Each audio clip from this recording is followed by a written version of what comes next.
Hello guys, এই দেখতে পাচ্ছ টাইমিং ঢালা দিচ্ছি। সারাদিন বাড়ি যায়নি, খাওয়ার টাইম পাইনি। আজ চায়ের পরে দিন কাটালাম।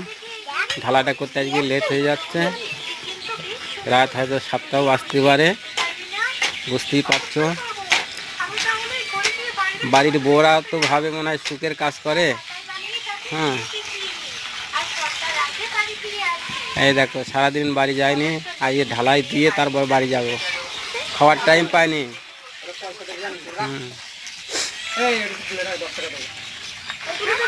যখন আমরা এই রাজমিস্ত্রির কাজ করি, যখন রোদ্দুর পিটির পরে লাগে না,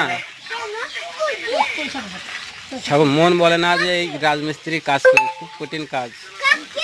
বুঝতেই তো পারছো বন্ধুরা। আর সকালে যদি মেয়ে ছেলে যদি খেতে না দেয়, সারাদিন খিদে পারি দিন কেটে যায়। আর সারাদিন বাড়িও যেতে পারি না, খেতেও পারি, চায়ের পরে দিন কাটাচ্ছি।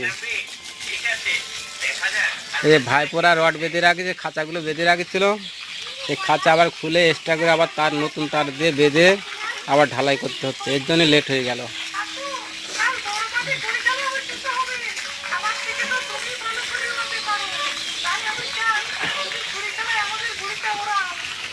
সবাই তো ভাবে রাজমিস্ত্রিরা ফাঁকি দেয়, এটা ফাঁকির কাজ না দাদা। যখন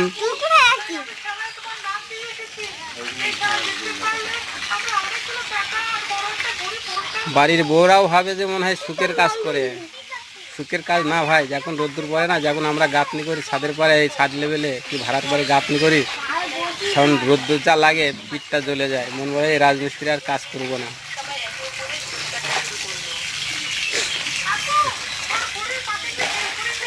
আজকে দেখো বন্ধু, আজকে সারাদিন বাড়ি যায়নি, খুবই খিদে পেয়েছে। আমাদের এই বাড়ির বৌমারা সব চা বানিয়ে দিচ্ছে, খাচ্ছি।